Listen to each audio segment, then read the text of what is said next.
बिस्मिल्लाहिर्रहमानिर्रहीम। ये यार बैठ गया नीचे, ये बैठ गया नीचे, किसी की वजह नहीं आ रही, बैठ तो थले यार नीचे बैठ गया, नीचे आने की थोड़ा थले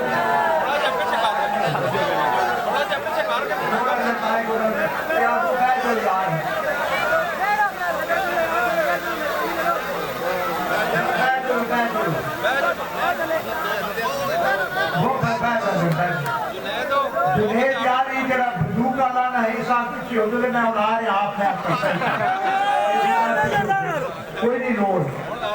हाँ बिस्मिल्लाहिर्रहमानिर्रहीम। मेरे नहायती काबिल इकराम मेरे भाई मलिक इफ्तिखार वान साहब, नहायती काबिल इकराम बुजुर्गों, भाइयों, दोस्तों, बरखुरदारों, अस्सलाम वालेकुम। सबसे पहले मैं यहाँ लालनसपुर में खड़ा हूँ और अगर मैं अपने भाई अजीजुर रहमान साहब को, तहसीलदार साहब को याद न करूँ तो ये आसान फरामोशी होगी। वो हमारा भाई था, उसकी औलाद हमारी औलाद है, हर वक्त हमें वो याद रहता है। उसने हमारे लिए हमेशा बड़ी कुर्बानियां की। जब भी हमारा इलेक्शन था बल्दियाती, इफ्तिखार साहब ने भी मेहरबानी की, उसको उसकी भरपूर हमायत की।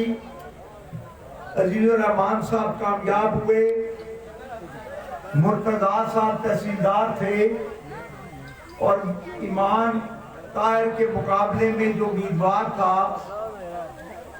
सरदार एहसन साहब, वो चौधरी निसार साहब का बहुत करीबी अजीज का भांजा था और बड़ा प्रेशर डाला गया तहसीलदार साहब पर कि हम ये करेंगे वो करेंगे, इसको कहेंगे वोट दे।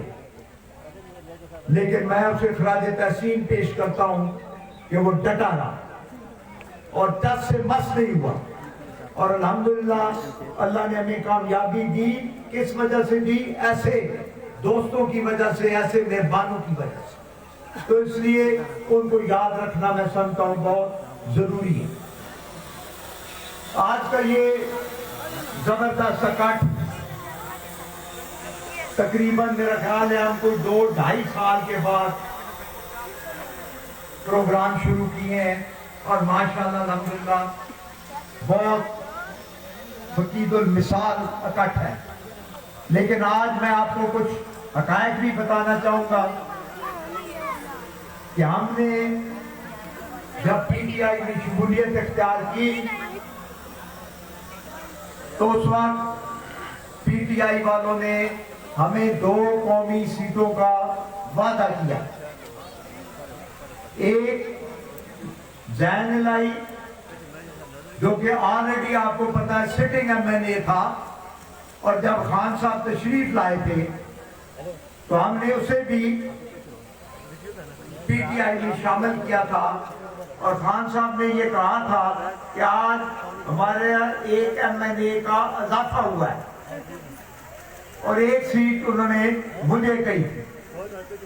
लेकिन इलेक्शन भी मैं 2 पे लड़ा, इलेक्शन में 2 सीटों पे लड़ा और दोनों सीटों पे हम कामयाब हुए और नीचे सूबाई पे भी हम कामयाब हुए अल्हम्दुलिल्लाह। और जब कामयाबी के बाद उन्होंने कहा जी कि ये मेहरबानी करें, ये सीट आप छोड़ दें। किस लिए छोड़ दें? आपने मुझे किस लिए लड़ाया 2 सीटों पे? आपने वादा किया, किस लिए किया? खान साहब, मैंने आपको कई बार जलसे में भी कहा था कि अपने कानों का ध्यान रखें। ये लोग आके जो आपको कानों में कानाफूसी करते हैं, आपको मिसगाइड करते हैं, ये मुफीद बात नहीं। फिर आपने हमसे पूछा तक नहीं, आपने एक उधर से नून लीग के आदमी को जो 25 जुलाई 2018 में नून लीग का सपोर्टर था उसको टिकट दे दिया। बेशुमार बेशुमार लोगों ने हमें कहा कि जी इंडिपेंडेंट जैन जो है वो इलेक्शन लड़े। मैंने कहा यार अभी तो हमने पीटीआई में शमूलियत इख्तियार की है और साथ ही हमने इलेक्शन लड़ा है, तो ये मुनासिब नहीं है। हम खामोश हो गए, लेकिन इसकी बहुत ज्यादा रिजेंटमेंट थी, लोगों के अंदर बहुत ज्यादा नाराजगी थी कि भाई आप टिकट दे रहे, हमसे पूछ भी नहीं रहे, आपने वादा किया उसकी वादा खिलाफी भी कर रहे। और लोगों ने जो फिर अपना गुस्से का इजहार किया वो आपने देखा। मैं 66,000 से वो सीट जीता था, मलक सुहेल 47,000 से जीत गया और 1,12,000 वोट एक महीने के अंदर, जबकि वफाकी हुकूमत भी और सूबाई हुकूमत भी पीटीआई की। मैं आपको खान साहब अब भी ये बता रहा हूं, ये लुगड़ है, इनकी मत बात सुनो। ये आपको खराब करते हैं, ये आपको मिसगाइड करते हैं। इनको मैं आपको बता रहा हूं, इनको नाई उस्त्रा देने के लिए तैयार नहीं।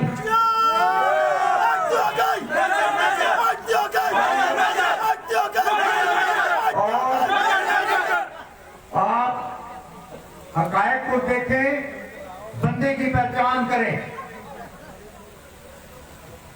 अभी भी मैं जब 4 दिसंबर को खान साहब से मिला था, 3 चीजें हमने उनसे डिस्कस की थी। मैंने कहा खान साहब, पीडीएम का कोई खतरा नहीं, 11 पार्टियां हैं, 11 मुख्तलिफ नजरियात हैं, ये एक दूसरे से भी लड़ेंगे, ये एक दूसरे के कपड़े भी फाड़ेंगे, इनसे आपको कोई खतरा नहीं होना चाहिए। अगर खतरा है तो सिर्फ एक, ये जो नायब लोग हैं ये आपको खराब करेंगे, तबाह करेंगे। महंगाई, बेरोजगारी, करप्शन का बाजार गर्म है। आप सब लोग बैठे, कई बेशुमार लोग मुझे आके कहते हैं कि जी हम फलाने को इतना पैसे दे के आए, इतना काम करवाया, रेट भी बढ़ गए, तो इसको कंट्रोल करें। अगर आप चाहते हैं कोई ला इलाहा इल्लल्लाह मोहम्मद रसूलुल्लाह, इन पार्टियों से कोई खतरा नहीं।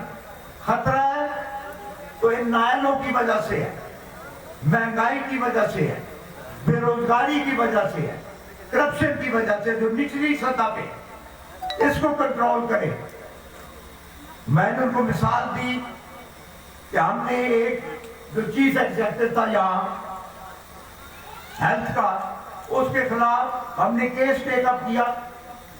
100 के करीब डॉक्टरों ने, लेडी डॉक्टरों ने, पैरामेडिक स्टाफ ने, पीएन, चौकीदार, सब ने एफिडेविट दिए कि जी इसने हमसे ये रिश्वत मांगी है। और हमने जब आपको ये भेजा, उसकी इंक्वायरी की आपने, इंक्वायरी के बाद आपने उसको यहां से लाहौर पोस्ट कर दिया। इसका क्या फायदा हुआ? उसको कैफरे करदार तक पहुंचना चाहिए। इंक्वायरी अफसर ने सिर्फ ये नहीं, उसने कहा जो मेजर ताज सादिक ने बातें की हैं ये 100% दुरुस्त है, बल्कि उसने और कई चीजें निकाली जब उन्होंने कागजात देखे। जब एक डॉक्टर अपने ड्राइवर से, जो उसका ड्राइवर था जाती सरकारी, वो उसकी प्रमोशन का केस था, उसने उससे भी 50,000 रुपया लिया। ड्राइवर ने प्रमोट होना था क्लरिकल स्टाफ में, क्लर्क, उससे भी उसने पैसे लिए। मैंने कहा ड्राइवर भी पुतली का कोई बड़ा बेगैरत था, तो वो गाड़ी चलाते कहीं टक्कर मार देता कि यार ऐसे अफसर को फर्क होना चाहिए इस दुनिया से।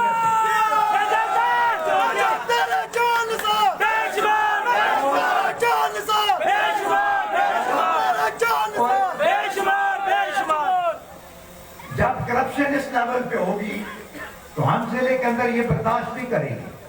आप हमें कहते हो कि जी 15 सीटें आप ले लो, 15 लोग भर्ती कर लो, चौकीदार पीएन। मैंने कहा मैं 15 भर्ती करूं तो 15 1000 या 20,000 या 40,000 या 2 लाख बंदों को नाराज करूं, एक बात। और जिनका कोई वाली वारस नहीं, जिन गरीबों का कोई पुरसाने हाल नहीं, कोई पूछने वाला नहीं, कोई स्वार्थी नहीं, पैसे वो नहीं दे सकते,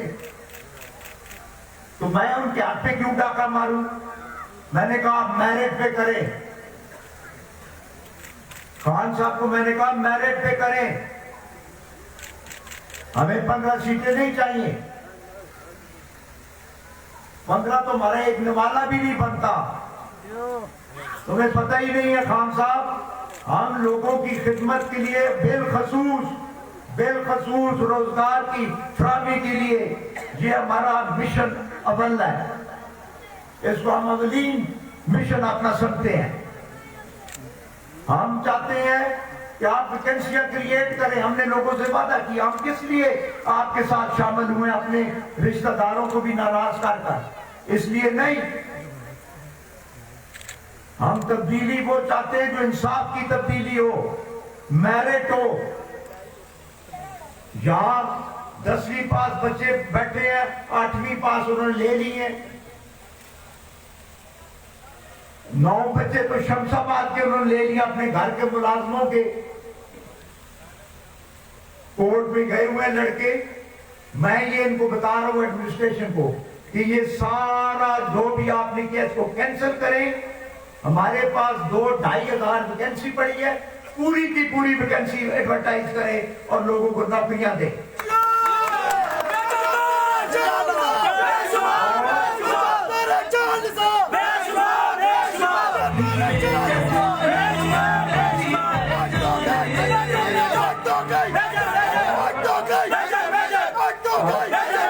और ये मैं आपको बता दूं कि मेरा सिर्फ एक ही मिशन है, अटक के गरीब लोगों की खिदमत, उनके घर के चूल्हे जलाना, उनकी महरूमियों को दूर करना, उनके मसाइल को दूर करना। जो भी हमारे पास आता है, हमने कभी ये नहीं कहा कि किस गांव से आए हो, फलाने खरपैंच को क्यों नहीं लाए हो। हमने कभी ये भी नहीं पूछा, लंबी कहानी भी नहीं पूछी, उसको कहा बताओ मसला क्या है, मिलाओ टेलीफोन।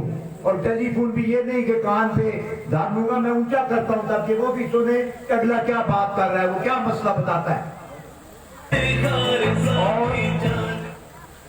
हमने एक तब्दीली लाई है इस जिला के अटक के अंदर, और हम इसीलिए खान साहब आपके साथ आए थे तामुन के लिए कि आपको गाइड करें, आपको साथ लेकर चले, आपको पता चले।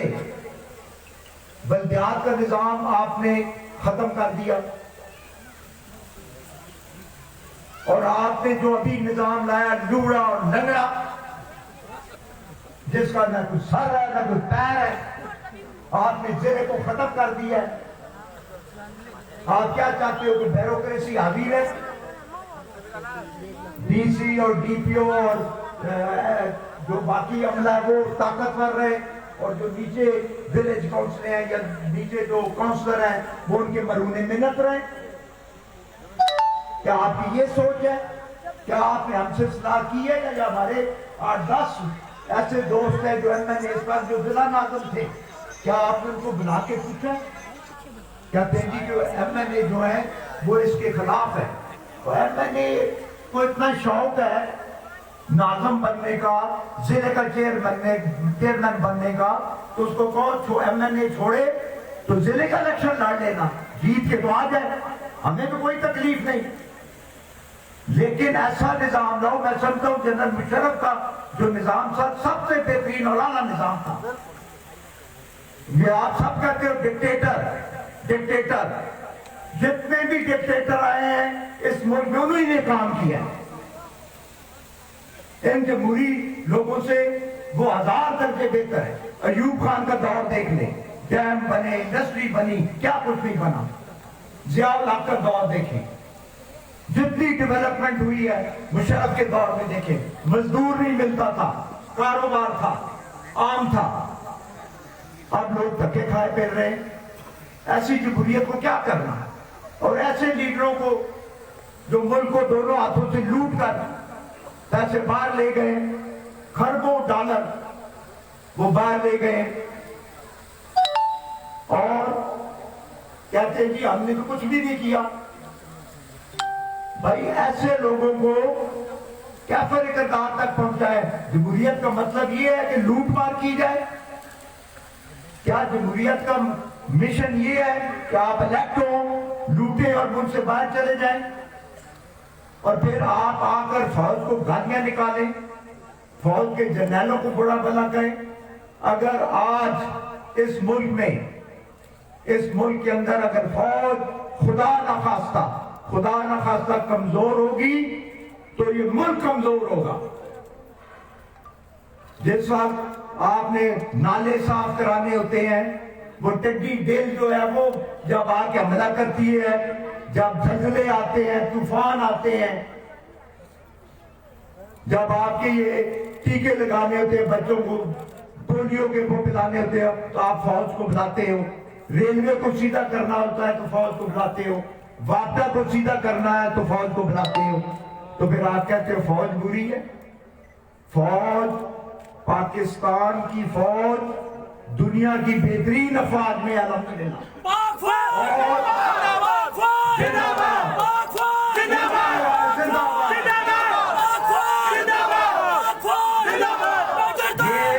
ये पाक फौज की वजह से ये मुल्क चल रहा है, नहीं तो वो मोदी जो आप पर जा रहा है, जिसको आप अपने घर ले गए थे वीजे के बगैर उसको घर बिठाई रखा, किसी अफसर को भी नहीं आने दिया, उसके साथ जो तुम गिट मिट करता रहा है, ये वो तो इस पाकिस्तान को खा जाए। ये वाहिद अदारा है अफवाज पाकिस्तान, उसमें एयरफोर्स भी शामिल है, फौज भी शामिल है, उसके अंदर नेवी भी शामिल है और तमाम वो अदारे जो अफवाज के साथ अटैच है वो सारे शामिल है। हम उनको खराज तहसीन पेश करते हैं। मत कोई गंदा काम करो, अगर आपने कोई बुरा किया तो फेस करो, आपने कोई गंद किया तो उसको फेस करो, दिलेर बनो। तुम्हें जनरल बाजवा ने तो नहीं कहा था आज से 30 साल पहले कि जाके तुम उधर फ्लैट खरीद लो? वो तो सब पता नहीं सेकंड लेफ्टिनेंट था, पता नहीं लेफ्टिनेंट था भी या नहीं, भर्ती भी हुआ था या नहीं, और तुम इन्हीं फौजियों के कंधे पे चढ़ के आके इन्हीं को तुम गालियां देते हो। ये काम मत करें। और आप लोगों से मेरी अपील है, आप लोगों से अपील है कि ऐसे लोगों का किला कमा करें और फौज का भरपूर साथ दे इंशाअल्लाह।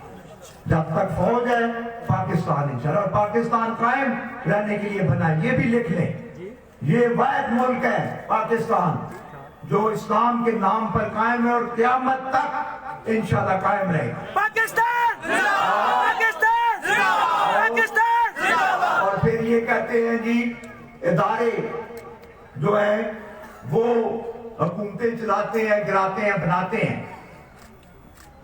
अमेरिका में क्या हुआ है? ट्रंप से पूछो ना, उसने उनकी लातें ऊपर काट दी हैं। किसने? अदारों ने। उस CIA वालों ने कहा कि ये किधर से पागल आ गया, इसको फारग करें। इसने तो सारी मुल्कों के साथ हमारे तल्लुकात खत्म कर दिए। रशिया में पुतिन साहब किसकी मदद से आते हैं? अदारे जो है ये नहीं है किसी के, अदारे मुल्क के मुफाद को देखते हैं।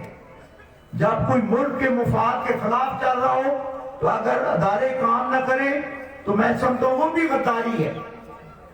अगर अदारे काम न करें तो वो भी गद्दारी है। अदारों का काम है अपना रोल अदा करें, इनको समझाएं, बंदे का पुत्र बनाएं। ये अगर अपने इख्तियारात से तजावुज़ करें तो उसको रोके। बाकी डेवलपमेंट के हवाले से हमने जिला काउंसिल के अंदर 19 करोड़ 80 लाख की स्कीमें आपकी 2 साल पहले पैसे जमा करवाए, और जैसी अदारे टूटे, अदारे खत्म हुए, तो इन्होंने वो पैसे रोक लिए और इन्होंने कहा कि वो जो ये लुगड़ बना फिरता है स्पेशल असिस्टेंट, कि ये स्कीमें मैं दूंगा। और भाई ये तेरे अब्बे के पैसे हैं, तू देगा। ये अवाम का पैसा है, ये पंजाब गवर्नमेंट ने अवार्ड दिया है, इस अवार्ड के तहत जिले को पैसे मिले और हम लड़ते रहे, उनको कह रहे हैं कि भाई ये काम मत करे मत करे। खान साहब को भी मैंने पिछली मीटिंग में बताया कि ये काम मत करे, और ये भी बताया है कि हम अदालत में जाएंगे, और चले गए 27 तारीख को हमारी तारीख भी है इंशाल्लाह, और आप देखेंगे कि फैसला भी हकायत पे होगा इंशाल्लाह। इन्होंने इसी तरह इन्होंने कई स्कीमें हमारी रोकी जो जिला काउंसिल की थी, तो ये सब थे शायद हम लेट जाएंगे, हम जो है वो